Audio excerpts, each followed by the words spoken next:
Hello students, welcome back. In the last lecture we did numericals of speed and velocity. It's interesting to solve the numericals, right? And I hope all of you have practiced it very well. In this lecture we are going to study acceleration. Students, now you know that during the motion, distance traveled by the body changes with respect to time, and this change in distance with respect to time is called speed, or if it is in a particular direction, it is velocity. But does the velocity of moving body always remains constant? No, except the motion with uniform velocity. In all the types of motion, velocity of a moving body changes with respect to time, and this change in velocity with respect to time is called acceleration. So let us see now what is acceleration in detail. So acceleration is defined as time rate of change of its velocity. Some of you may ask, what is the meaning of time rate? Time rate means changing with respect to time. So acceleration is equal to change in velocity upon time taken for the change. That is equal to final velocity minus initial velocity divided by time. That is equal to v minus u upon t. What is v? Final velocity. What is u? Initial velocity. And what is t? Time. So formula for acceleration is a is equal to v minus u upon t.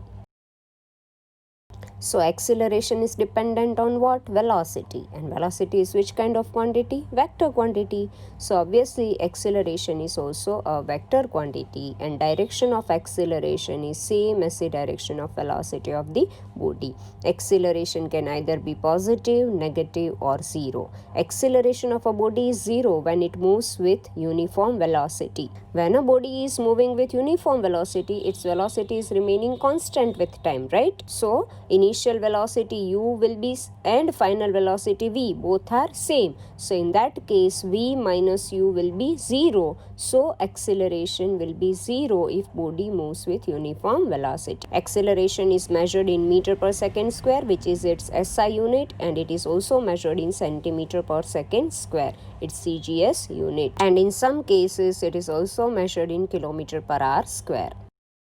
Let us see one simple example to understand this acceleration. A racing car changes its velocity from 0 meter per second to 75 meter per second in 5 seconds. What is the acceleration of the car? So students, here you have to see. First of all, whenever you see any question, you have to note down the things which are given to you. So first of all, what is given to us? Its velocity is changing from 0 meter per second to 75 meter per second. So initially what was its velocity? It was 0 meter per second, which means that u is equal to 0 meter per second, because we know that we denote initial velocity by u. Now finally what is its velocity? 75 meter per second. So v is equal to 75 meter per second, which is final velocity. And what is time? 5 seconds. So t is equal to 5 seconds. Now it's simple. You have to substitute in the formula for acceleration. What is the formula for acceleration? A is equal to v minus u upon t. That is 75 minus 0 by 5. That is equal to 75 by 5. That is equal to 15 meter per second square. Now students, this is very important thing you have to keep in mind. Acceleration is dependent on change in velocity, and change in velocity takes place in 3 ways. We have already studied in last lecture, right? How? By change in speed, by change in direction, and by change in both. So if there is change in speed or direction or both of a moving body are changing, then its velocity will change, and due to change in velocity, acceleration will be produced.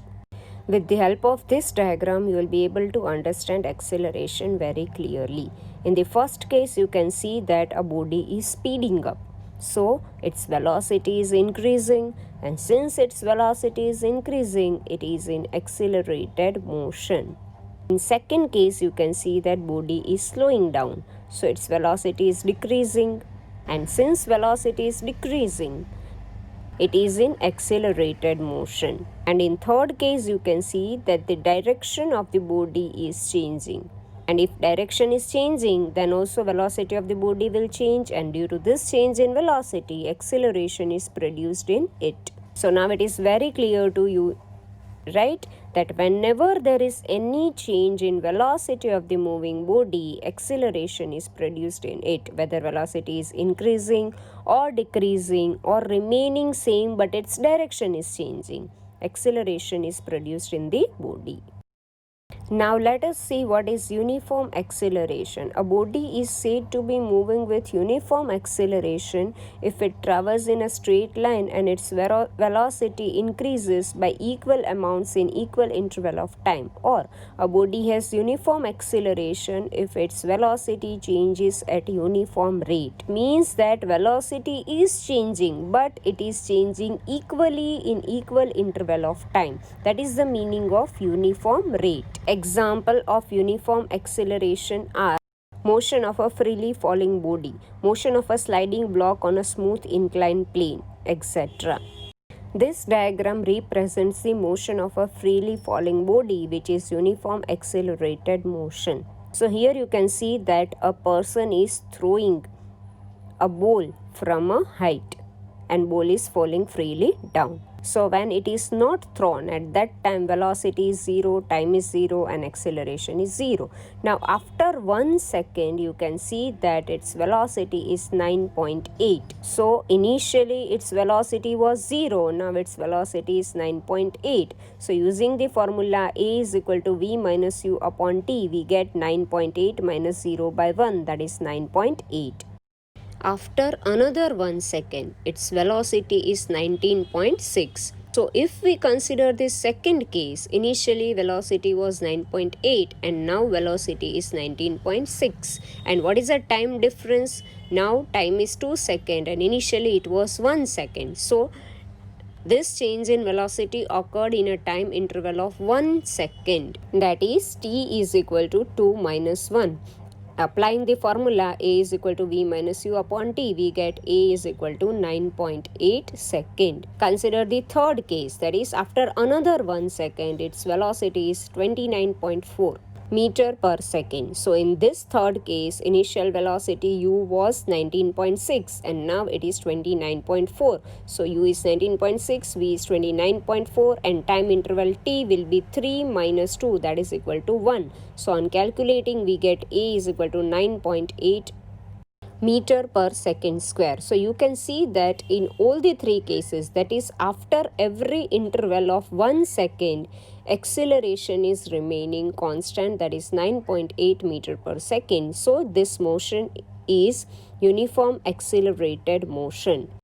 Now next is non-uniform acceleration. A body is said to be moving with non-uniform acceleration if its velocity increases by unequal amount in equal interval of time, or a body has non-uniform acceleration if its velocity changes in non-uniform rate. Means there is not equal change in velocity in equal interval of time. For example, motion of a car on a crowded city road. Its velocity is changing continuously. It is not changing equally in equal interval of time.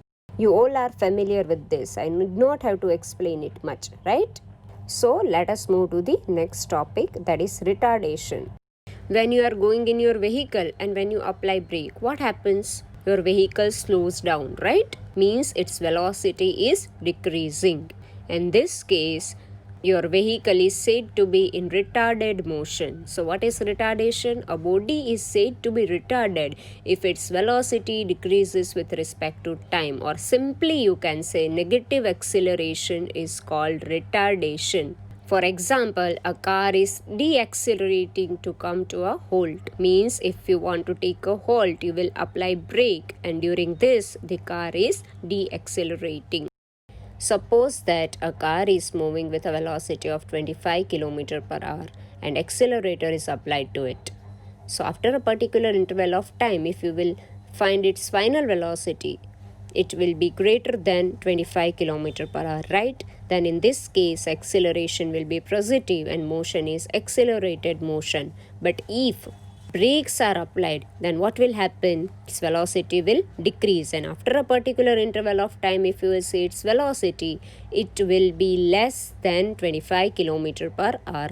So in this case, final velocity is less than initial velocity. So its acceleration will be negative, and this negative acceleration is called retardation.